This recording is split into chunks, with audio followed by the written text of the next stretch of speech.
పవిత్రతను తెలుపుతున్నారు. సువిశాల జ్ఞానతత్వాన్ని గుర్తించలేని,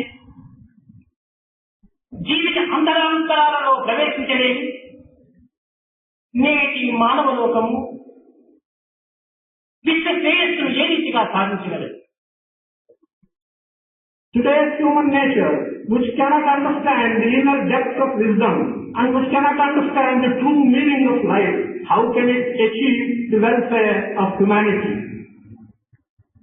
శిష్యుని యొక్క శ్రేయస్కరము సమాజం పైన ఆధారపడి ఉన్నది.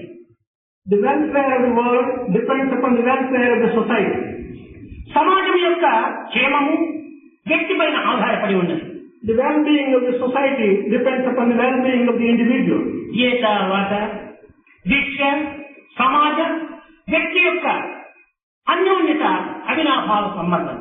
Be that as it may, the well-being of the world, of the society and of the individual are inextricably connected with each other. శాంతి వచనములు చెప్పుతూ అశాంతి కర్మలు ఆచరించే ఆత్మవంచకులు లోకమునందు అధికము కావటం చేత ఆధ్యాత్మిక విశ్వాసం పైన కొంతవరకును పటుత్వము తగ్గినది. People who may be described as deceiving others, who talk of peace, but who do things which will lead to lack of peace, such people have become large in number. Because of this magnitude of such people, faith and belief in spirituality has diminished. కన్నున్న గుడ్డివారి వలె, చెవులున్న చెవటి వారి వలె, మతి ఉన్న ఉన్మత్తుల వలె ప్రవర్తించేటువంటి నేటి మానవులకు నిత్య జీవనటమును స్వరూపజేసేటువంటి యొక్క ఆధ్యాత్మిక తత్వము ఈనాడు అత్యవసరం. Like a man who has eyes and behaves as a blind man, like a man who has ears and who behaves as a deaf man, like a man who has a mind but behaves as a madman, to him today the teachings of spirituality are very essential. జీవితంలో వివిధ పరుదల మధ్య సానుభూతి సమన్వయము ఉండినప్పుడే జీవితం అర్థవంతమవుతుంది. In the midst of life, only when there is understanding and forbearance, and only when there is mutual love, the life itself will become purposeful. సానుభూతి సమన్వయము సామాజిక వ్యవహారం ద్వారానే లభిస్తుంది. Forbearance, harmony and patience will be available to us only through the working of the society. మానవుడు సాధించరానిదంటూ ఒక్కటి లేదు లోకంలో. There is nothing in this world which man cannot achieve. అయితే మానవుడు సాధించటకు పూర్వము, ప్రయత్నించటకు పూర్వము తన అంతస్తు, తన తత్వము, తన శక్తిని కొంతవరకును విచారణ చేయవలసి వస్తుంటారు. But man, before he attempts and before he succeeds in achieving a thing, one has also to think of his own position, his ability and his capacity. ఎన్ని పర్యాలను రక్షించినను పరమానందయ్య శిష్యులలో ఒక్కడు తక్కువ వచ్చాడు. You may count as many times as you like. Still, in the disciples of Paramananda, there was always one less. అదే విధంగానే ఈనాడు అన్నీ తెలుసునని ఆకాశానికి ఎగతాగినటువంటి వైజ్ఞానికులు ఆనందములకు నోచుకోలేకపోతున్నారు. కారణమే In the same manner, the scientists of today who feel that they know everything and who can fly into the sky, they are not able to achieve inner peace and happiness. Why? లెక్కలలో పొరపాట, Is there a fault in the counting? చుక్కలను వెచ్చించలను, చంద్రుడిపైకి ఎగబాటలను, తను తాను తెలుసుకోలేనటువంటి వ్యక్తి, తను తాను గుర్తించుకోలేనటువంటి వ్యక్తి సమత్వాన్ని గుర్తించుకోవడానికి వీలు కాదు. One may climb to the star, one may go into the moon, but that individual, if he does not understand himself and who he is, it is not possible for him to achieve or count anything. సమగ్రత కేవలము బయట దృష్టి యందు మనకు లభించదు, అంతర్దృష్టి యందు మాత్రమే మనకు లభ్యము. Total knowledge and equal-mindedness is not going to come to us from external vision. It will come to us only from looking inwards of ourselves. సమగ్రత ఉండినప్పుడే మానవుడు నిజ ద్రష్ట కాగలడు. It's only when he has got total knowledge will man become a true seer. నిజ ద్రష్ట అయినప్పుడే ఆనందానుభూతిని అనుభవించగలడు. Only when he becomes a true seer will he be able to enjoy bliss and happiness. ఈనాడు లోకములో బంధములుగా ఏమిటో గుర్తించుకోలేకపోతున్నాం. Today in the world, we are unable to understand what is meant by bondage. బంధములు ఏమిటో గుర్తించుకున్నప్పుడే దానిని నివర్తి గావించుకునేటువంటి యుక్తులు కూడా ప్రయత్నపూర్వకంగా సాధించవచ్చు. It is only when we understand what bondage is, we can make such attempts by which we can get rid of that bondage. ఈనాడు బంధనగా ఆలోచించల బంధన కాదు sir. Today, what is the bondage? Is it the wife and children? No. ఆస్తిపాస్తుల బంధన కాదు sir. Are they the wealth and our property? No. అభిమాన మమకారముల బంధన కాదు sir. Is it the attachment and self-importance? No. తనను తాను తెలుసుకొనలేకపోవటమే పెద్ద బంధన. The biggest bondage today is the inability to understand oneself. ఈ బంధనను కేవలము ఒక సమర్థత పూర్వకంగానే మనం సాధించడానికి సమాజం మనకు అత్యవసరం. Such a bondage for us to get rid of with ease, the society and our contact with the society are essential. ఈనాడు తనను తాను తెలుసుకొనలేడో మానవుడు తనకు దుఃఖం తప్పినది కాదు. The day when man cannot understand himself, he cannot get rid of sorrow. దుఃఖం ఉండినంత వరకు ఆనందం మనకు లభ్యం కాదు. So long as one suffers from sorrow, he cannot have happiness. కనుకనే ఏకావాత దుఃఖముల యొక్క అంతర్పూర్తిని మనం గుర్తించుకోవటం అత్యవసరం. In that context, it is very necessary for us to understand the inner meaning of sorrow. దుఃఖములకు మూడు విధములుగా ఉంటున్నది. Sorrow is of three kinds. ఒకటి అసత్తు దుఃఖం. One is sorrow connected with untruth. రెండవది సమత్తు. The second one is connected with laziness and idleness. మూడవది మృత్యువు. The third one is sorrow of death. ఏ తర్వాత అసత్తు తమస్సు మృత్యువు ఈ మూడు కూడాను జగత్తు జీవం ఈశ్వరత్వము అనేటువంటి యొక్క మూడు స్థానములను అనుభవిస్తున్నది. In that context, the three types of sorrow, untruth, laziness and death, are reflecting the three aspects, namely the Jagat or the world, the Jiva or the bonded soul, and the spirituality. ఈ జగత్తు అనేటువంటి ఏమిటో మనం కొంతవరకు గుర్తించాలి.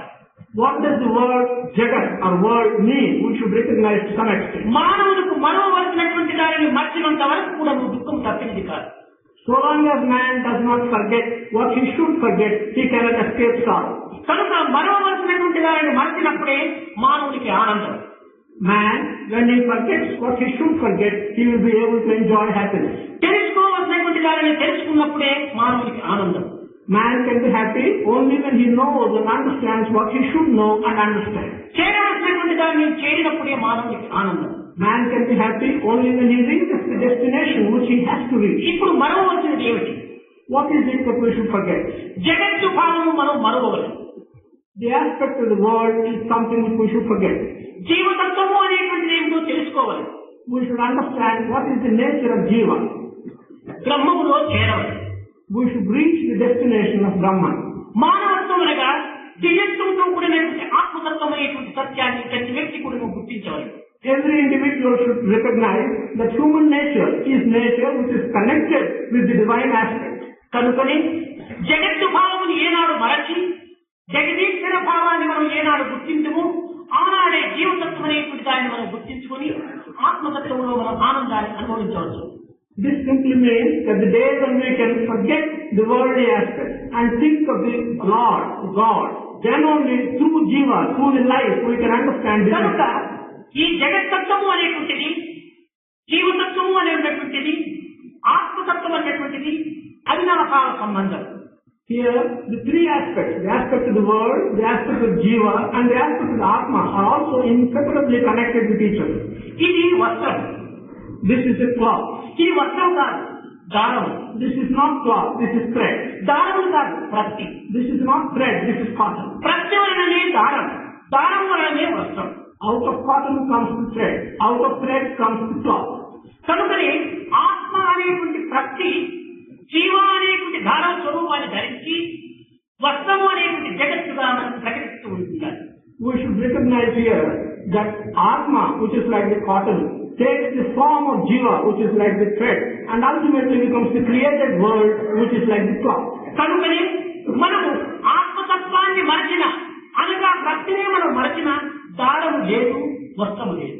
Here, if we forget the aspect of Atma or the basic cotton, there is neither thread nor cloth. కనుక మనము ఈ ఆత్మతత్వం అనేటువంటి ఆధారమైనటువంటి యొక్క జీవతత్వాన్ని మనం గుర్తించుకునే నిమిత్తమై ఈనాడు ప్రకృతిని మనం ఆదర్శంగా చేసుకుని మన నిత్య జీవితాన్ని గుర్తించుకొని మనం వర్తించడం అత్యవసరం. Here, if we want to recognize this base, the basic thing, namely the aspect of Atma, we have to take the daily life that is comparable to the clock, the world, through that we must recognize the base of Atma. దీనికి ఉపనిషత్తులు అసతోమ సద్గమయ, తమసోమ జ్యోతిర్గమయ, మృత్యోర్మ అమృతంగమయ. The Upanishads have told us, asked us to go from untruth to truth, from darkness to light, from death to immortality. భారతీయుల యొక్క దృక్పథము అసత్తు నుంచి సత్తును ప్రయాణం చేయడం కాదు. The point of view of the citizens of Bharat is not to travel from untruth to truth. Lesser truth to hire truth. It is to travel from a truth. సత్యస్థ సత్యం, సత్యం నుంచి మనం సత్యమును ప్రయాణం చేయటం. Our aspect should be to travel from truth to truth, from lesser truth to higher truth. కాన మనము ఈనాడు మానవత్వం అనేటువంటి యొక్క స్థాయి నుండి దైవత్వం అనేటువంటి యొక్క గమ్యమును చేరే నిమిత్తమై ఈ ప్రకృతి అనేటువంటి దానిని ఉపాధిగా మనం అనుసరించడం అత్యవసరం. Thus, if we want to travel from the position of what we call human nature to the position of what we may describe as God's position, then we have to use the created world as our base. సృష్టింపబడిన ప్రతి మానవుడు కూడాను రూప సాదృశ్యములు అనేక విధములుగా అంగతంగములతో కూడినప్పటికీ పూర్ణత్వమైనటువంటి మానవత్వమైనటువంటి ఏ మానవుడు కోల్పోవును అట్టి మానవుడు కేవలము ఆకార మానవుడే కాని నిజ మానవుడు కాలేడు. Every human being who is created may have a different form of a human being. In spite of that form being different, if he forgets his very base human nature, then he is a human being only in form and not in truth. ఏ విశిష్ట విజ్ఞానము సర్వజంతు సామాన్యం నుండి వేరు చేసి మానవుని అధికంగా భావించుతున్నదో అట్టి జ్ఞానముని ఈనాడు మానవుడు మర్చిపోతున్నాడు. That distinctive knowledge which separates man from other animals and makes him separate, he is forgetting the very basic distinctive knowledge. ఈనాడు మానవుని యొక్క జీవితమును భౌతిక మరియు ఆధ్యాత్మిక మరియు రెండు భాగములుగా మనం విభజించి అనుభవిస్తున్నాం. Today, we are dividing man's life into two parts, the temporal or worldly life and the spiritual life, and we are experiencing them in two compartments. ఈ విభాగములు సరైనవి కావు. This division is not right. కారణమేమనగా ఆధ్యాత్మికము లేని భౌతికము, భౌతికము లేని ఆధ్యాత్మికము నించుటకు వీలు కాదు. The reason for this is, without spirituality, you cannot have temporal life, and without worldly life, you cannot think of spirituality. భౌతిక ఆధ్యాత్మికములు రెండు కూడాను నెగిటివ్ పాజిటివ్ వంటివి. The worldly aspect and the spiritual aspect are like the negative and the positive. ఆధ్యాత్మికాన్ని ఆవరించినటువంటిదే భౌతికము, భౌతికాన్ని ధరించినటువంటిదే ఆధ్యాత్మికం. What is covering spirituality is the temporal aspect, and what is depending upon temporal aspect is the spiritual. ఈ రెండు కూడాను అవినాభావ సంబంధం. These two are related to each other in an inseparable way. ఆధ్యాత్మిక భౌతికములని మనము విభజించి మన యొక్క జీవితమును కేవలం సంక్షిప్తమైనటువంటి జీవితంగా రూపొందింపజేసుకోవడం మానవత్వంకు సరైనటువంటి విధి కాదు. In that context, to divide our life into two compartments, worldly life and spiritual life, and make our life narrow is not the right thing to do. కనుక మానవత్వంలో ఉండినటువంటి యొక్క భౌతికమును కొంతవరకు ఈనాడు మనం గుర్తించడానికి ప్రయత్నించాలి. Today, to some extent, we should recognize what is the separate worldly aspect in man's life. మానవుడు దేశము, ఇంద్రియము, మనస్సు, బుద్ధి అనేటువంటి యొక్క ఉపాధులను ధరించి ఉంటున్నాడు. Man is having the following needs: his body, his organs, his mind, and his intellect. కేవలం ఇది నా దేహము అంత మాత్రమా నేను దేహమును కాదు. By merely saying that this is my body, I do not become identical with the body. ఇది నా టంబ్లర్ అనుకున్నప్పుడు టంబ్లర్ నేను ఎక్కగలను. When I say this is my tumbler, how do I become the tumbler? కనుకనే ఇది మన దేహం అనుకుంటున్నాం కనుక దేహం మనం ధరించినటువంటి ఉపాధి. Here, since we say that this is my body, it means that the body is something which we are ఇది made. నా ఇంద్రియములు అనుకున్నప్పుడు నీవు ధరించినటువంటి ఇంద్రియములే కాదు, ఇంద్రియములు నీవు కాదు. When you say these are my organs, it means that these organs are being held by you, but you are not the ఇది organs. నా మనస్సు అని అనుకున్నప్పుడు నీవు ధరించినటువంటి యొక్క ఉపాధియే కాని మనసు, మనసు నీవు కాదు. When you say this is my mind, it simply means that the mind is something which you are wearing, but you are not the mind. కనుక ఏ తర్వాత దేహము, ఇంద్రియము, మనస్సు, బుద్ధుల యొక్క ఆ రహస్యాన్ని మనం గుర్తించడం ప్రథమంలో అత్యవసరం. In this context, in the very first step, it is necessary for us to recognize the secret nature of the body, the organs, the mind and the intellect. దైత్యతే దేహ అని ఉన్నది. దీని యొక్క ఉత్పత్తి స్థానం. దైత్యతే దేహ అనగా దహింపబడేటువంటిది దేహము అని దీనికి ఒక అర్థం. The body has been described as dhyati deha, that is, the body is one which will be burned, which will be cremated. కేవలము మరణించిన తర్వాత దహింపచేయడమే కాదు, జీవితాల నుండి చింతన చేత దహించిపోతున్నది దేహం. The body is such that not only is it cremated and burnt after death, but even during lifetime it gets burnt away by various troubles. చిత్తి అనేటువంటి అగ్ని శవాన్ని భస్మం చేస్తుండాలి. చింత అనేటువంటి అగ్ని జీవితాన్ని భస్మం చేస్తుండాలి.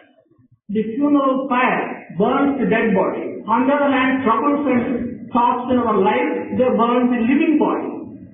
కనుక మనం చింతన చేత దేహ భ్రాంతిని మనం మర్చిపోలేక మన జీవితాన్ని భస్మం కావించుకుంటున్నాం. In other words, unable to get rid of these troubles in our life, and in the illusion of the body, we are ruining our own life. దీనికి శరీరము అని కూడా మరొక పేరు. There is another name for this human body, and that is శరీర.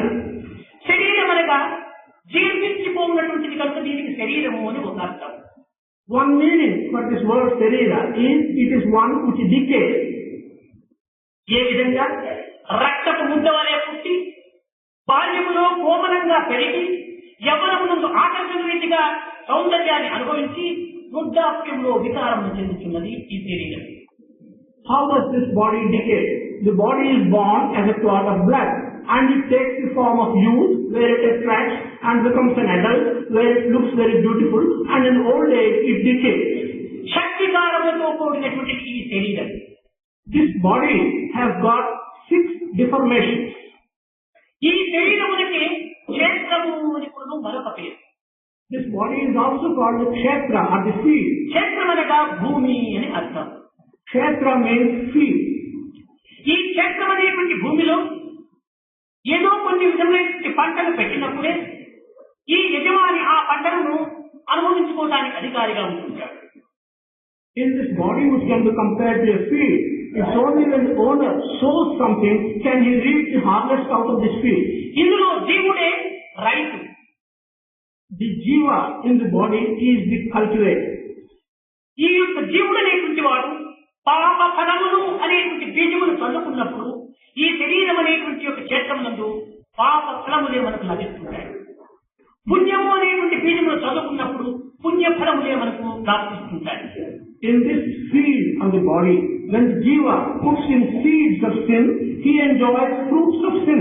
But if he puts in good seeds, he enjoys good out of that. కానీ పుణ్యశ్చ ఫలమిచ్చంతి పుణ్యం నేర్చంతి మానవ నపాప ఫలమిచ్చంతి పాపం కుర్వంతు యత్తతః అని ఈనాడు ఈ విధమైనటువంటి యొక్క మార్గములకు విరుద్ధంగా నడుస్తూ ఉన్నారు. పాపములు చేయడానికి ముందంజ వేస్తున్నాడు, కానీ పాపము ఫలములు మాత్రం ఆశించలేకపోతున్నాడు. But today, man puts a forward step to commit evil, but he is not prepared to accept the results of evil which he commits. పుణ్య ఫలములు చేయడానికి ముందుకు రావడం లేదు, పుణ్య ఫలములు మాత్రం ఆశిస్తున్నాడు. He is not coming forward to put the seeds of good, but he wants the results of good seeds. కనుకనే ఇది క్షేత్రము అనేటువంటి యొక్క పవిత్రమైన సార్థక నామాన్ని అందుకున్నప్పుడు ఈ క్షేత్రం అనే దేహం నందు పవిత్రమైన సత్యమైన నిత్యమైన ఉపకారమైన దివ్యమైన భవ్యమైన నవ్యమైనటువంటి యొక్క భావనను ఈ క్షేత్రంలో మనం అభివృద్ధి పరచుకోవాలి. Thus, when we accept justifiably the name kshetra or the field for this human body, we must also accept that we will put such seeds which are sacred, which are good, and which will yield good results. ఈ దేహముని దేహో దేవాలయం ప్రోక్తో GO దేవ సనాతన. ఈ దేహం అనేటువంటిది ఒక దేవాలయం కనుకనే దీనికి మరొక పేరు కూడా క్షేత్రము. This body has also been described as a temple, and therefore it is also called a kshetra. ఏది క్షేత్రం? కాశీ క్షేత్రం, ప్రయాణ క్షేత్రం. What is the kshetra?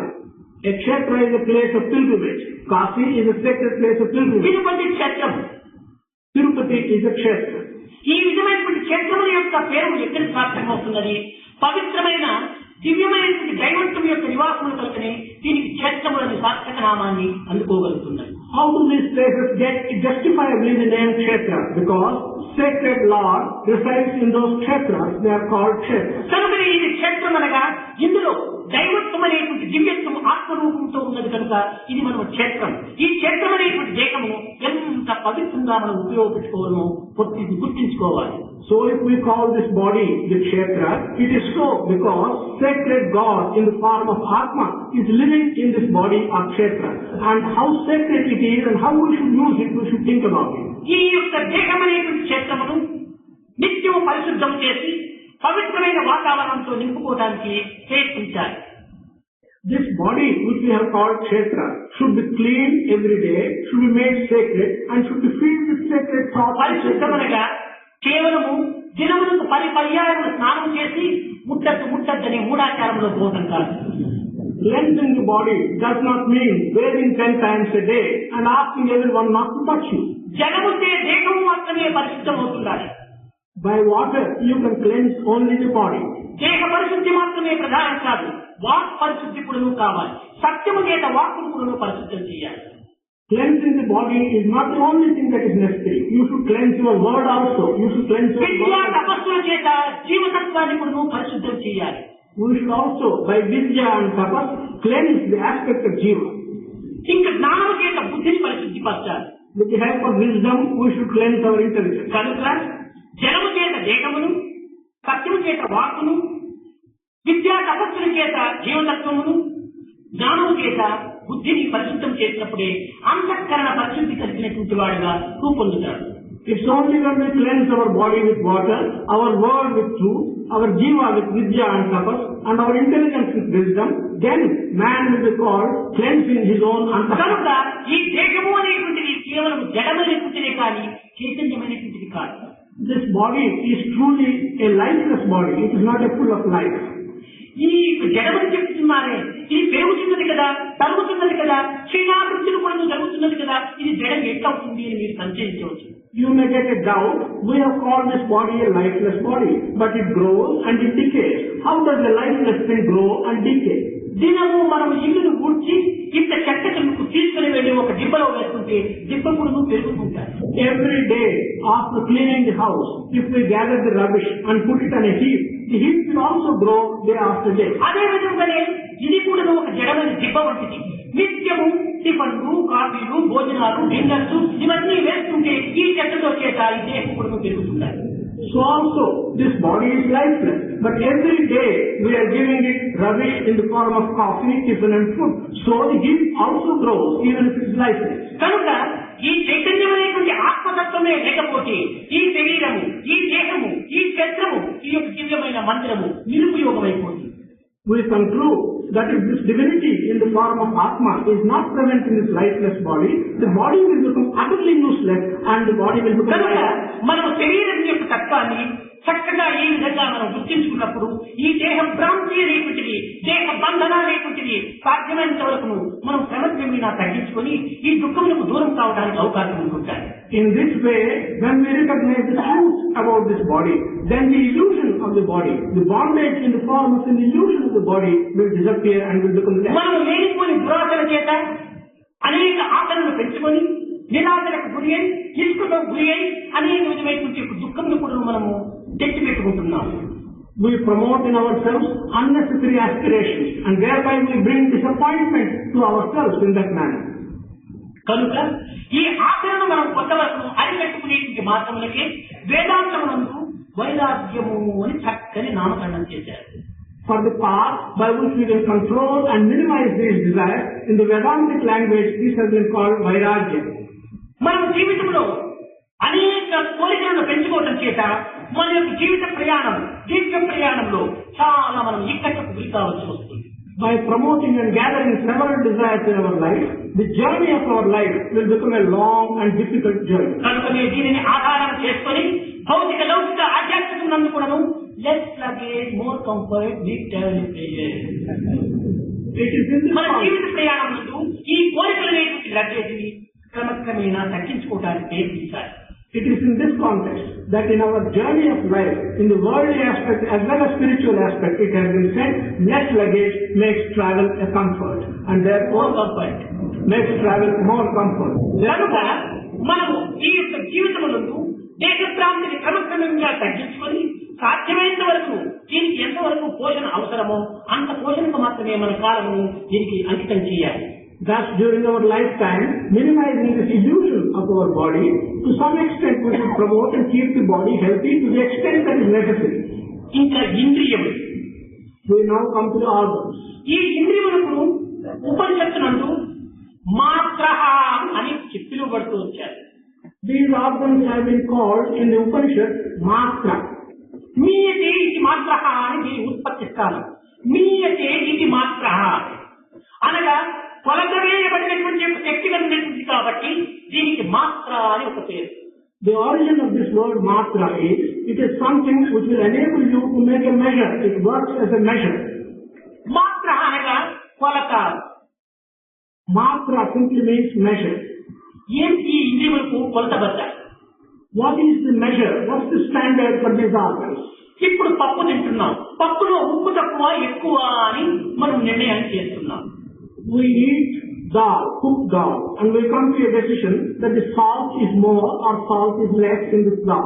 ఉప్పు తక్కువ ఎక్కువ అని దీనిని కొలత వేసినటువంటిది నాలుక. కనుక నాలుక ఈ కొలత లోపల మంచి చెడ్డ అనేటువంటి దాన్ని నిర్ణయం చేస్తున్నారు. But the salt is less or salt is more has been determined by the tongue. Here we see that the tongue functions as a measuring stick.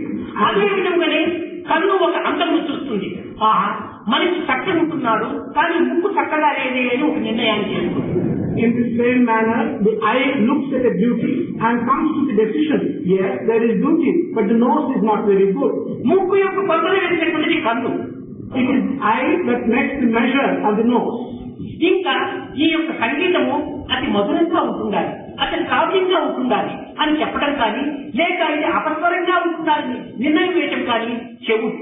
ఈ మంచి చెడ్డను నిర్ణయం చేసేటువంటి యొక్క అధికారము కొలతబద్ద ఒక కర్ణం.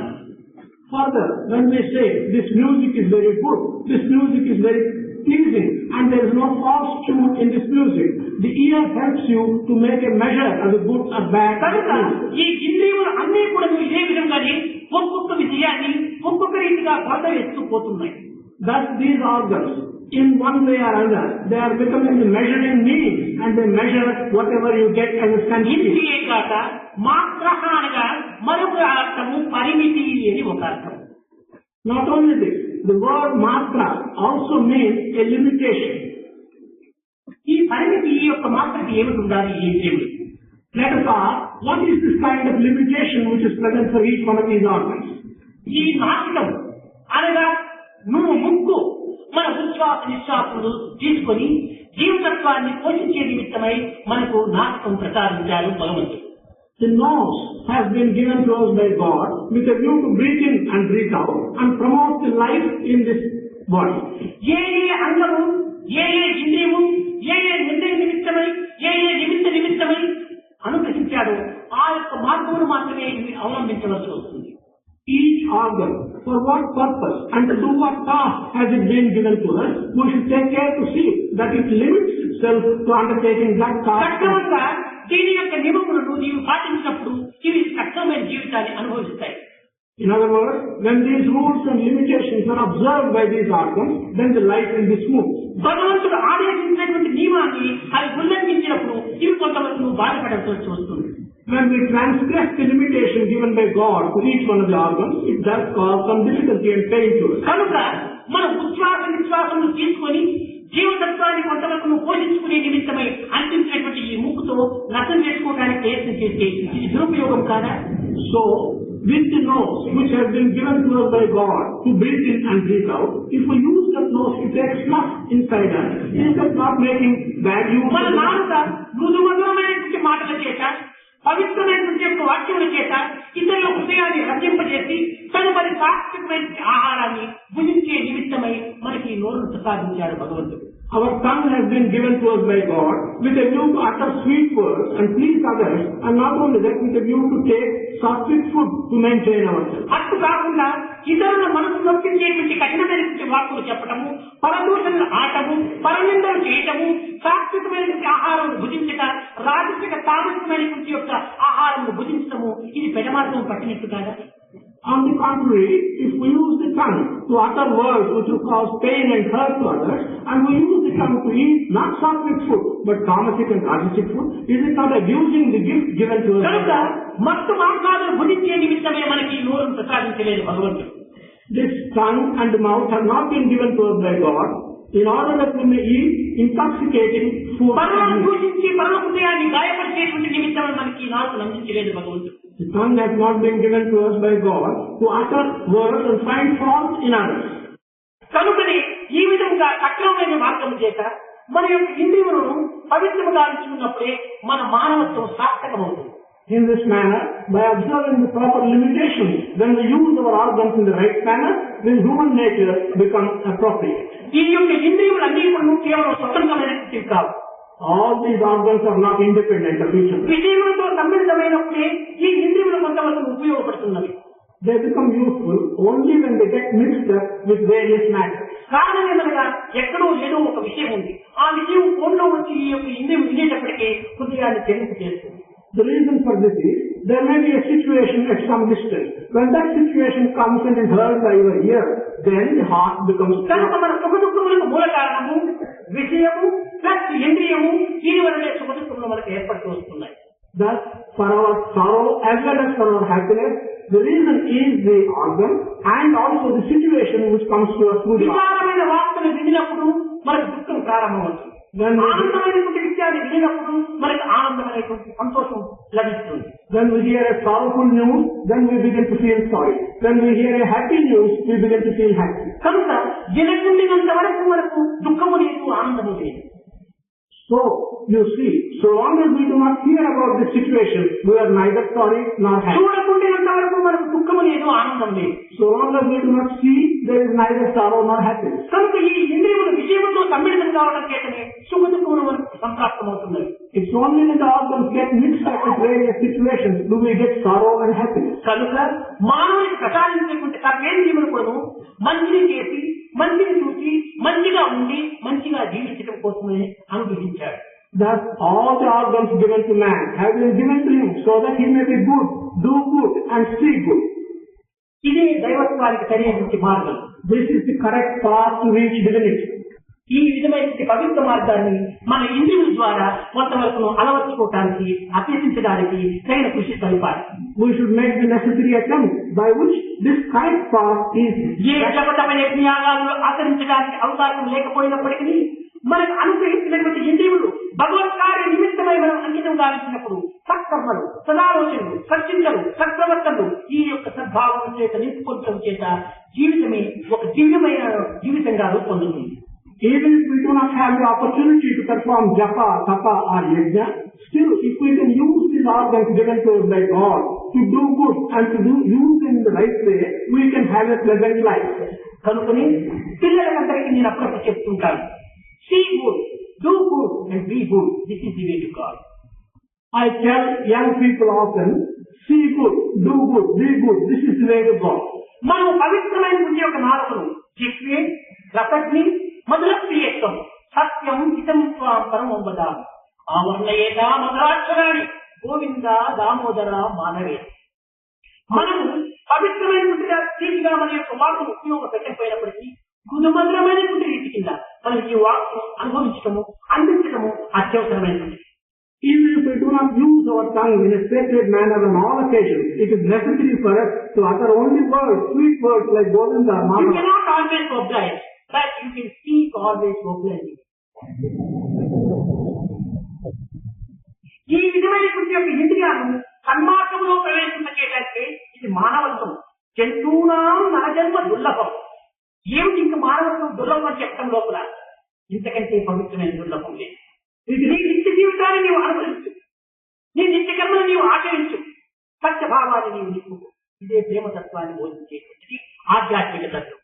The best human quality is to be able to use your organs in this sacred manner. It has been said that to be born a human being is the most difficult thing of all things that are born. Having been born a human being, lead a good life by using the organs given to you by God in a proper manner. ఇంకా మనసు యొక్క తత్వం. Now we'll come to the aspect of mind. మననాన్ మనహ అన్నారు. సంకల్ప వికల్పాత్మకం మనహ అన్నారు. నిరంతరము సంకల్ప వికల్పాలతో ఉండేటువంటిది ఈ మనసు. Mind has been described as a conglomeration of thoughts and desires. ఈ సంకల్ప వికల్పములే లేకపోతే మనసుకి లేదు. If there are no thoughts and desires, there is no mind. నిరంతరము కూడా నిద్ర ఎందుకు కూడా సంకల్ప వికల్పాలతో కూడి ఉంటుంటాయి. At all times, even during your sleep, the mind is full of thoughts. కనుకనే ఈ మనస్సునే మాయా అని చెప్పబడుతూ వచ్చింది. The mind has also been described by the word Maya. మాయ అనగా ఉన్నది అని కనిపిస్తే లేకుండా పోతుంది, లేదు అని విశ్వసిస్తే కనిపిస్తూ ఉంటుంటారు. Maya can be explained by saying that if you are under the illusion that it exists, it does not exist. If you think that it does not exist, it appears to be existing. ఎప్పుడు మనం మనసును మరచి ఉండగలం? When, under what circumstances do we forget the mind? గాఢ నిద్ర ఎందు మాత్రమే మనసును మరచి మనం ఉండగలం. It is only in deep sleep that we can forget the mind. కనుకనే ఆ గాఢ నిద్ర తరువాత ప్రతి మానవుడు కూడా హాయిగా నిద్రించాలి అని ఆనందాన్ని వెలుగుచుతున్నాడు. Thus every human being after such a deep sleep says, I have been very happy, I slept very well. ఎప్పుడు మనకి ఆనందం లభిస్తుంది? గాఢ నిద్ర ఎందు మనస్సును మరచినప్పుడు మనకు ఆనందం లభిస్తుంటాయి. When do we feel so happy? It's only in deep sleep when we forget the existence of the mind. మనస్సును మనం మననం చేసినంత వరకు కూడా మనకు ఆనందం అతి దూరం. So long as we remember and think of the mind, pleasure and happiness is distant from us. కనుకనే ఈ మనస్సును మరచే నిమిత్తమై ధ్యానము అని ఒక మార్గాన్ని ఏర్పరుస్తూ వచ్చారు ఋషులు. To enable us forget this mind, the rishis have given a path called jhana. కనుక ఈ ధ్యానం అనగా మనస్సును మరచడమే తప్ప మనస్సును మానవులపై మరచడం కాదు. Jhana simply means forgetting the mind. It does not consist of turning the mind towards God. మనస్సును మరచి మానవ తత్వాన్ని హృదయంతో నింపుకున్నప్పుడు మనస్సు అనేటువంటి అంతఃకరణం అయిపోతుంది. Forgetting the mind, if we can fill our heart with the aspect of the Lord, then the inner being will become one with God. నిరంతరము సతతము నిరంతరము కూడా ఈ దివ్య తత్వాన్ని మనం హృదయం ఉంచుకొని దేహో దేవాలయ ప్రభుత్వ జీవో దేవస్థాన అని దేహతత్వాన్ని ఒక దేవాలయంగా భావించుకొని ఇది భగవత్ కర్మ నిమిత్తమై ఆచరించేటువంటి యొక్క సత్కర్మంలో అంకితం చేయటము ఇది ప్రధానమైన ధ్యానం. The most important part of jhana is for us to remember at all times and at every time this aspect of God and regard your body as the temple of God where God is residing. నీవు ఏ కర్మనైనా చేయి, ఏ office అయినా వేడు, ఏ duties అయినా నిలిచి, duty is God, work is body. ఈ రెండింటి మధ్యనందు మన జీవితాన్ని నిత్య జీవితంగా రూపొందింప చేసుకోవాలి. Whatever work you may do, whichever office you may go to, you should regard the duty as God and work as worship. కనుక ఈ మానవత్వం అనగా మనసు యొక్క తత్వం మానవత్వం కాదు, దివ్యత్వమే మానవత్వం. Human nature should not be identified with the aspect of mind. Human nature is really the aspect of divinity. ఇక్కడ దేహము రథము, ఇంద్రియములు గుర్రములు, మనస్సు పగ్గం, ఇంకా సారథి కావాలి. Here the body is like the chariot, the organs are the horses, the mind is like the reins for the horses. ఇవన్నీ కూడా ఉండినప్పుడు సారథే లేకపోతే రథం ఒక నుంచి అయినా కూడా ముందుకు సాగదు. Although we have all these things, we should have to have someone who will drive the chariot. ఈ సారథే బుద్ధి. This chariot is the buddhi or the intelligence. కనుకనే భగవద్గీత యందు బుద్ధి నేను అని ఇతను బుద్ధిమంతుడు, ఇది బుద్ధిగ్రాహ్యుడు అని అతని సార్థకనామాన్ని అందిస్తూ వచ్చింది. That is why in Bhagavad Gita, God has described himself as buddhi. ఇది బుద్ధిగ్రాహ్యమతి ఇంద్రియం. ఇంద్రియములకుంటే మనస్సు కంటే అతీతమైనటువంటి buddhi or intelligence has been given a place which is higher than the organs. ఇది ఎక్కడ ఉన్నది?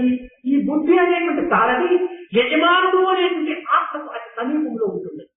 This Sarathi or the charioteer whom we have called Buddhi is very close to the owner of the chariot. యజమానుడు కారులో కూర్చొని driver బయట కూర్చోవడానికి వీలవుతుంది. Thus, close to Atma, the owner, sits Buddhi, the driver, and in every way will be close to him and will accept the orders of the master. ఇతను ఆత్మకు అతి సమీపంలో ఉండటం చేత ఆత్మ ఆత్మ యొక్క గుణములంతా కూడాను బుద్ధిలో కొంతవరకు చేరడానికి అవకాశం ఉంటుంటాయి. Since buddhi is very close to Atma, to a large extent, the attributes of Atma can enter buddhi as well. నిర్ణయత శక్తి బుద్ధి యొక్క లక్షణం. It is the quality of buddhi by which to decide and discriminate. చిన్న చిన్న court లోపల lawyers, judges అందరూ కూడా అనేక రకములుగా వాదోపవాదం జరుపుతుంటారు. In various courts, we see lawyers and judges arguing and counter-arguing. ఇవన్నీ ఇప్పుడు నువ్వు ఆర్గ్యుమెంట్ అంతా జరిగిన తర్వాతనే చీఫ్ జస్టిస్ ఫైనల్ ఆర్డర్ తీసుకువేస్తాడు. It's only when all these arguments go through will the chief justice give the final decision and order. కానీ ఈ బుద్ధి అనేటువంటి వాడు supreme court chief justice. But this buddhi can be compared to the chief justice of the Supreme Court. అనగా ఆత్మ యొక్క ఆజ్ఞను పురస్కరించుకొని, అనగా ధర్మరీతిగా, న్యాయరీతిగా, పవిత్ర రీతిగా, సక్రమ రీతిగా దీనిని అనుసరించినప్పుడు ఈ యొక్క ఫైనల్ డిసిషన్ తీసుకుంటాడు. This means that by accepting the orders of the Atma and following in a just manner and in a sacred manner, he will take the final judgment. కనుక ఈ ఆత్మతత్వం అనేటువంటి దాన్ని మనం విచారించుకున్నప్పుడు ఆత్మకు అభిరుచిగా ఉండేటువంటి భిన్నమైనటువంటి వాడు కాకుండా ఈ బుద్ధి ప్రతిబింబ స్వరూపునిగా నిరూపిస్తూ వస్తుంటాడు. When we understand this aspect of Atma, we will come to the conclusion that this buddhi does not act contrary to the wishes of the Atma, but it is a reflection. It is simply a mirror of Atma itself.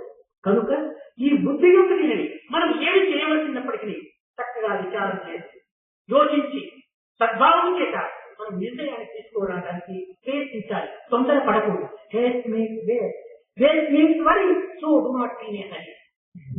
మనం తొందర పడుకోకుండా బుద్ధి యొక్క విచారణను నెమ్మదిగా శాంతంగా మనం ఆలోచించేంత వరకు మన యొక్క జీవితాన్ని కొంత తరగతి చేసుకోవాలి. In this context, whatever we wish to do, we should not be in a hurry.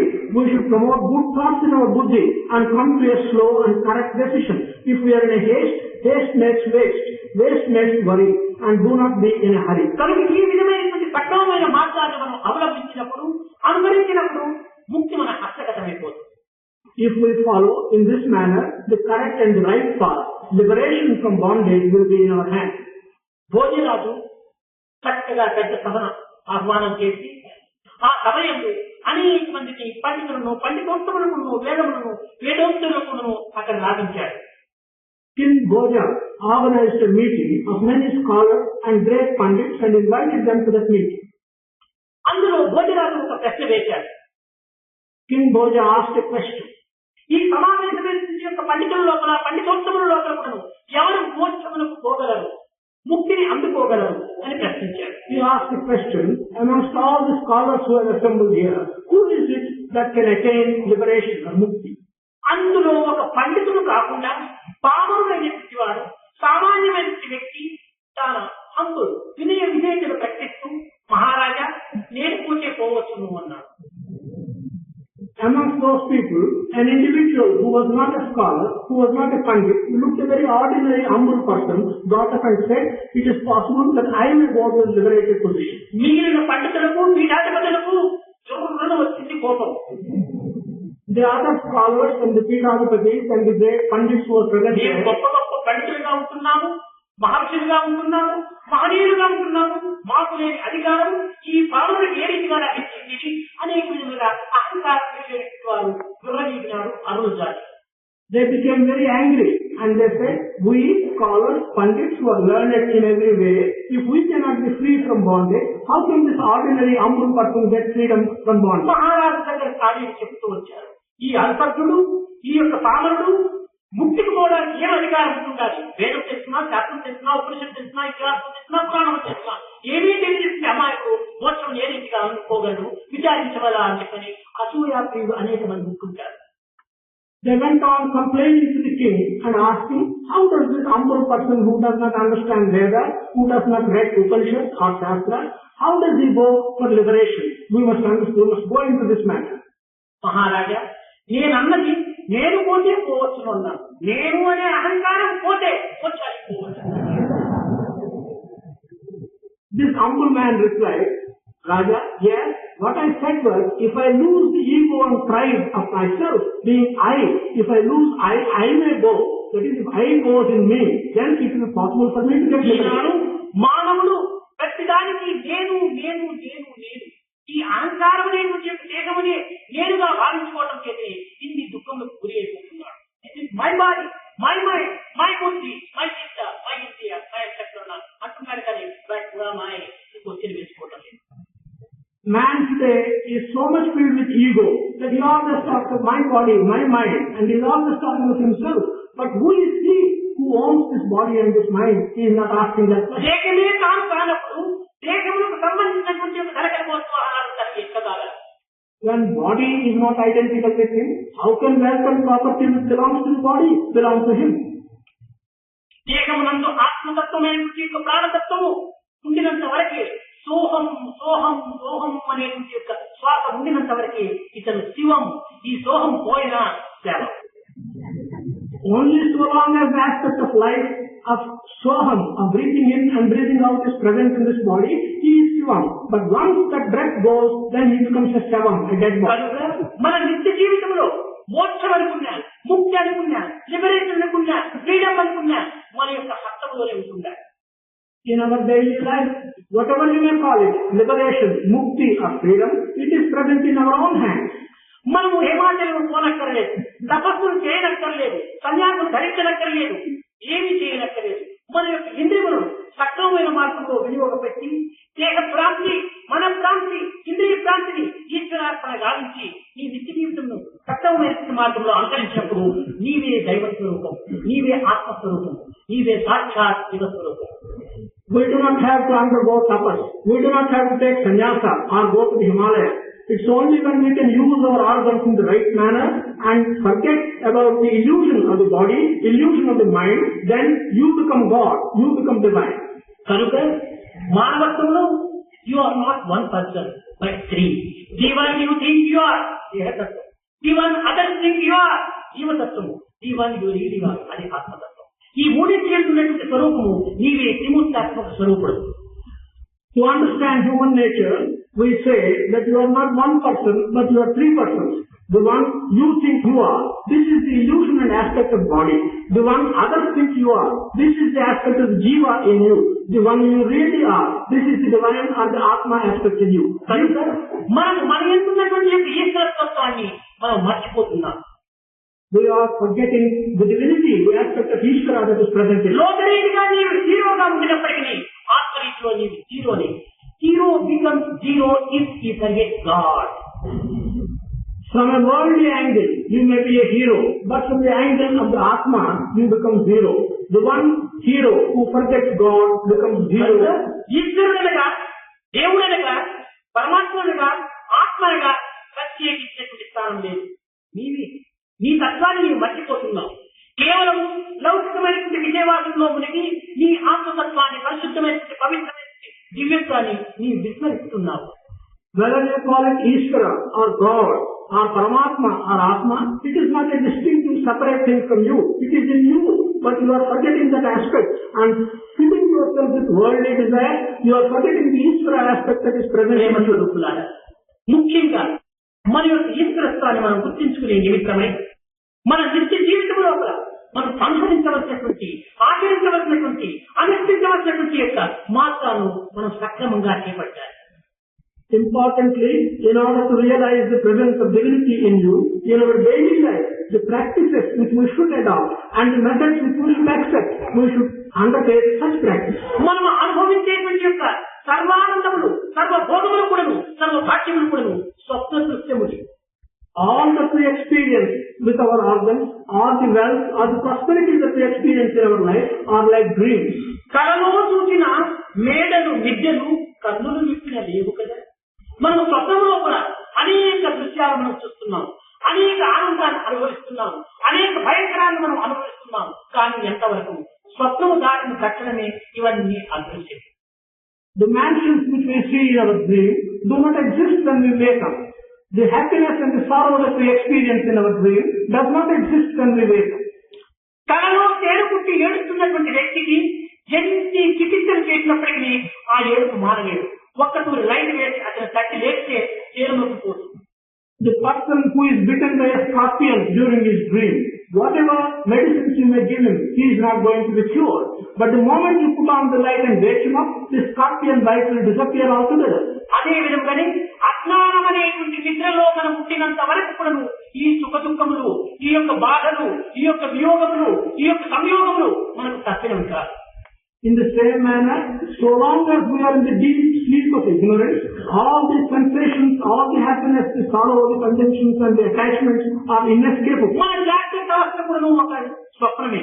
Our waking state is also a dream. ఈ జాగ్రత్తలో ఉండినంత వరకు ఈ యొక్క దృశ్యములన్నీ కూడా మనకు ఆనంద సౌభాగ్యములు అందిస్తూ ఉంటుంటాయి. So long as we are in this waking state, all these happenings to us give us various types of pleasure. నిద్రించిన తక్షణమే ఈ జాగ్రత్త మనకు శూన్యమైపోతుంది. The moment we go to sleep, this waking state disappears altogether. కనుక స్వప్నములో జాగ్రత్త లేదు, జాగ్రత్తలో స్వప్నం లేదు. In the dreaming state, there is no waking state. In the waking state, there is no dream. ఇది డే డ్రీమ్, అది night dream. This is a daydream and that is a night dream. Day dream లో నీవు ఉన్నావు, night dream లో నీవు ఉంటున్నావు. You are present in it. You are present in the daydream, you are present in the night dream. You are omnipresent. You are omnipresent. కనుక ఆమ్నిప్రెజెంట్ అనేటువంటిది మానవత్వంలో ఉన్నటువంటి యొక్క దివ్యత్వమే తప్ప ప్రత్యేకించేటువంటి యొక్క ప్రకాశత్వము కాదు. That omnipresence is the divinity that is present in human nature. It is not something distinct, separate from human nature. దైవత్వాన్ని మనం గుర్తించుకోవడానికి మొట్టమొదట నిన్ను నీవు గుర్తించుకోవడానికి ప్రయత్నించి For us to recognize the divine aspect, the first step is an attempt. ఈనాడు మానవుడు అమెరికాలో ఏమి జరుగుతుందో తెలుసుకోవడానికి ప్రయత్నిస్తున్నాడు. Today, the human being is making an attempt to understand and know what is happening. London లో ఏమి జరుగుతుందో తెలుసుకుంటున్నాడు. He is understanding what is happening in London. బయట బజారుకు వెళ్తే ఇది ఏమిటి, అది ఏమిటి, నీవెవరు, ఇతనెవరు అని అనేక విధములుగా మనం విషయాన్ని తెలుసుకోవడానికి ప్రయత్నిస్తున్నాడు. If he goes into the market, he is asking 100 questions. What is this? What is that? జగత్తులో జరిగేటువంటి సర్వ విషయములు కూడా తెలుసుకుంటున్నాడు. తెలియకపోతే తెలుసుకోవడానికి ప్రయత్నం చేస్తున్నాడు. కానీ తను తాను ఎవరో తెలుసుకోవడానికి తనకు అవకాశమే లేకపోతున్నాడు. He is knowing the many things that are happening in the world. If he does not know, he is making an attempt to know. But he is not making any attempt and he does not know himself who he is. నీవెవరు అని ప్రశ్నించినప్పుడు నేనెవరు నాకు తెలియదని ఎవరైనా జవాబు చెప్పినప్పుడు అతను కేవలం ఒక పిచ్చివాడిగా మనం భావిస్తున్నాం. If you ask a question, who are you? And if he gives the reply, I do not know who I am, then we think that he is just a man. కానీ తప్పు జవాబు, నేను రామయ్యను, నేను కృష్ణయ్యను, నేను ఉత్తమును, నేను ఇష్టమును అని చెప్పినప్పుడు ఇది కరెక్ట్ అయిన ఆన్సర్ అని మనం కేవలము ఒక మాయలో పడిపోతున్నాం.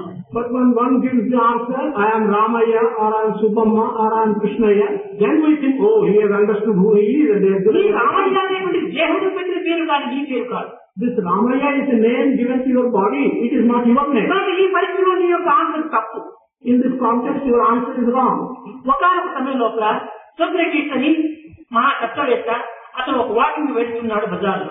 On one occasion, Socrates, a great philosopher, was going on a walk. అతను ఏదో విచారం చేసుకుంటూ సోక్రటీస్ పోతుంటే మరొక వ్యక్తి అదే విధంగా రిటైర్ అయిన ఆఫీసర్ నడుచుకుంటూ వస్తున్నాడు. Engaged in some thought, while Socrates was walking along, some other person, an officer, came abreast of him. ఈ సోక్రటీస్ తల వంచుకొని పోతున్నాడు. ఆ ఆఫీసర్ కూడా రిటైర్ అయిన వాడు కాబట్టి తాను కర్ర చేత పట్టుకొని నడుచుకొని వాకింగ్ వస్తున్నాడు. ఇద్దరు వచ్చి కొట్టుకున్నారు. Socrates was going with a bent down head. The other officer also, because he is a retired officer, he was also coming. Officer పట్టుకున్నాడు. అన్నాడు కోపంగా. The two came into a collision with each other. And when the collision took place, the other man lifted his head and said, who are you? తక్షణమే Socrates చెప్పాడు, please tell me who am I. Immediately, Socrates said, please tell me who I am. లోకానికి పెట్టుకున్నటువంటి పేరు, ఆ దేహానికి పెట్టినటువంటి పేరు Socrates. కానీ అతని పేరు కాదు. అతను నిజంగా తన యొక్క తత్వం ఏమిటో, తన యొక్క శక్తి ఏమిటో, తన యొక్క గమ్యం ఏమిటో, తన యొక్క మర్మం ఏమిటో తాను తెలుసుకోవడానికి జీవితం అంతా ప్రయత్నం చేశాడు Socrates. Socrates is the name given to him for worldly purposes and for the body. But he spent all his life to really know who he is and who ఆ విధంగా ప్రయత్నం చేసి, సాధించి, శోధించి, పరిశోధనలు కలిసి గుర్తించుకునేటువంటి మహా వ్యక్తులు ఆనాటి scientist. The scientists and investigators of those days were such great men who investigated in that manner to understand the truth about one's own. మనం తెలుసుకున్నటువంటిది చాలా తక్కువ, తెలుసుకోవాల్సినటువంటిది ఎక్కువగా ఉంటుంది. Truly, what we have understood is very, very small. And what we have to know is a great deal. నిజంగా మన దేశంలో కానీ మన దేశంలో కానీ ఇన్ని బాధలు, ఇన్ని కష్టములు, ఇన్ని దుఃఖములు, ఇన్ని అన్ని అల్లకల్లోలములు, ఇంత అశాంతులు రావడానికి కారణం ఏమిటో అనేటువంటి కూడా మనం ఇంకా గుర్తించి తెలుసుకోవాలి. Truly, for our country or for our people, why there are so many troubles and misfortunes is something which we carefully understand and recognize the reasons. మన దేశంలో గొప్ప గొప్ప మహా పండితులు ఉంటున్నారు, పండితులకు తక్కువ లేదు. In our country, it is not as if there is a lack of scholars and learned. శ్రీమంతులకు తక్కువ లేదు. It is not as if there are not wealthy people. ఇంకా జ్ఞానమా విరివిగా ఉన్నది. To talk of wisdom and knowledge, plenty of it. విద్యాలయములా కావలసినన్ని వేల తయారైపోతున్నవి. Educated people and educational institutions, there are by thousands. విజ్ఞాన పరిశోధన ప్రదర్శనల కావలసినన్ని పెరిగిపోయినది. Scientific research and scientific organization is in a very large measure. కానీ మానవుడు శాంతిని నోచుకోలేకపోతున్నాడు. కారణమే but man is unable to feel happy and get some bliss. What is the reason? మానవుడి యందు ఐకమత్యము, సహనము, సమరసము, ప్రేమ సన్నగిలిపోయి. In man, unity, forbearance and love have decayed. ఈనాడు మహా పవిత్రమైన భారతదేశం యొక్క పవిత్ర మాతృదేవి యొక్క హస్తములు కేవలము అనైక్యము అనేటువంటి సంఖ్యలలో బంధింపబడినవి. The hands of sacred Mother Bharat today have been tied up in lack of unity, in a bondage called lack of unity. ఐకమత్యం అనేటువంటిది ఎక్కడ కూడా కనిపించడం లేదు. Unity is not to be seen anywhere. ఒక్కొక్క వ్యక్తికి మధ్య మధ్య సంబంధమైన బాంధవ్యము కించిత్ కూడా కనిపించడం లేదు. The connections between one individual and another individual do not exist at all. ప్రపంచాన్నంతా పరిశోధన జరుగుతున్నాడు కానీ ప్రకృతిలో పరిస్థితుల్లో కూలిపోయేటువంటి యొక్క మానవుని గుర్తించడం లేదు. We are trying to understand and investigate the nature of the whole world, but we are not making an attempt to know the condition of a poor man who is a neighbor to us. ప్రపంచం యొక్క పరిస్థితిని మాత్రమే గుర్తిస్తున్నాడు కానీ పక్కింటి లోపల మహా కష్టంతో కృంగిపోతున్నటువంటి వ్యక్తిని గుర్తించుకోలేకపోతున్నటువంటి మానవుడిగా తయారైపోతున్నాడు స్వార్థపరుడు. Today, selfish man is turning out to be one who understands and knows things that are going on in the world, but does not know anything about the neighbor who is suffering from all difficulties. లక్షణమైన అంతరిక్షయాత్ర చేస్తున్నాడు కానీ హాసించి ఉదయాత్రానికి పోవటం లేదు. He is also traveling millions of miles into the sky, but he is not able to go even half an inch into his heart. ఈ విధమైనటువంటి యొక్క దురవస్థలు ఈనాడు పెరిగిపోవడం చేత పవిత్రమైనటువంటి యొక్క మన దివ్యత్వాన్ని మనం గుర్తించుకోలేకపోతున్నాం. Because of the growth of such misfortunes and unfortunate conditions, we are unable to recognize the sacred divinity in our కనుక మన పవిత్రమైనటువంటి యొక్క దేశం యొక్క దుస్థితిని ఈనాడు మనం ప్రతి భారతీయుడు కూడా విమోచన గావించుకునేటువంటి ప్రయత్నానికి కంకణం కట్టుకోవాలి. Every citizen of Bharat today should make the determination to relieve the distress of this country and find the reasons. దేహం యొక్క తత్వము, ఇంద్రియం యొక్క తత్వము, మనస్సు యొక్క తత్వము, బుద్ధి యొక్క తత్వము సత్యముగా మనం గుర్తించుకుంటే ఈ చింతలకు మనం ఏమాత్రం కూడా గురి కాదు. If we truly understand the secret of the body, of the organs and of the mind, then we will not be submitted to all these difficulties. ఇంకా ఈనాడు కేవలము ఒక ఉపోద్ఘాతంగా మనం ఈనాడు కొన్ని విషయాలను చక్కగా గుర్తించుకోవడానికి మాత్రం పొందుకున్నాం. Today we have undertaken only in the form of an introduction the main points. ఇంకా ఈ యొక్క కల్లోలములు, ఈ కలతలు, ఈ అన్యోన్యతలు, ఈ విధమైనటువంటి పరిహారములు ఏది మార్గము, ఏది పవిత్రమైనటువంటి సృష్టి అనేటువంటి దాన్ని రేపటిలో మనం ముచ్చటించుకుందాం. What is the remedy for this confusion? What is the path by which we can get rid of this lack of unity? Tomorrow we shall understand the మనం పెద్ద వేదాంతములు మాత్రమే చదివి పెద్ద గ్రంథములు మాత్రమే మనం పఠించి దీని ద్వారా మనం నేర్చుకునేది ఏమాత్రం పొడవు లేదు. By learning big books of Vedanta and scriptures in the form of books, there is nothing which we can get out of those books. ఈనాడు బుక్ నాలెడ్జ్ డెవలప్ అయిపోతుంటున్నారు, అభివృద్ధి అవుతున్నారు. Today book knowledge is growing. ఈ గ్రంథముల వల్ల మనం పఠించినటువంటి దీంట్లో మనము వేదిక పైన హీరోస్ గా అవుతున్నాం. By getting what we can from these texts, we become heroes on platform. కనుక నేను అప్పుడప్పుడు చెప్తుంటాను, ప్లాట్ఫామ్ స్పీచెస్ లో హీరో, యాక్సెప్టెన్స్ లో hero. I sometimes say that in giving platform speeches they are heroes, but in practical aspects they are zeros. కనుక మనం విన్నాడు hands in the society, head in the forest. ఈ తపస్సును మనం సాధించాలి. Today what we have to achieve is hands in the society and head in the forest. మనం సొసైటీలో జరగడాలి. సొసైటీలో జరగేటటువంటి యొక్క అశాంతిని, అక్రమమును, అనాచారమును, అసత్యమును, అధర్మమును నిర్మూలన సాధించాలి. We should plunge into the society and remove the unjustness and hatred that is filling the ఇట్టి society. మంచి కార్యములకు అనేక విధమైనటువంటి విరుద్ధమైనటువంటి యొక్క పుత్రులు గాని, వ్యక్తులు గాని అనేక మంది బయలుదేరుతారు. There will always be individuals and groups who will oppose such good work. ప్రతి విషయానికి మనము రియాక్షన్, రీసౌండ్ అండ్ రిఫ్లెక్షన్ తప్పింది కాదు. For everything, there is a reaction, resound and reflection. These are మనం ఈ necessary. విధమైనటువంటి యొక్క రియాక్షన్ కు మనం ఏమాత్రం వెచ్చకుండా మన మానవత్వాన్ని మనం పోషించుకొని, రక్షించుకొని దివ్యమైనటువంటి దేశం యొక్క గౌరవాన్ని నిలపాలని నేను ఆశిస్తూ నా యొక్క ప్రసంగాన్ని విరమిస్తున్నాను. Without being discouraged in any manner by such reaction, we should make an attempt that we should promote human nature and human qualities and divinity in human beings. This is my hope.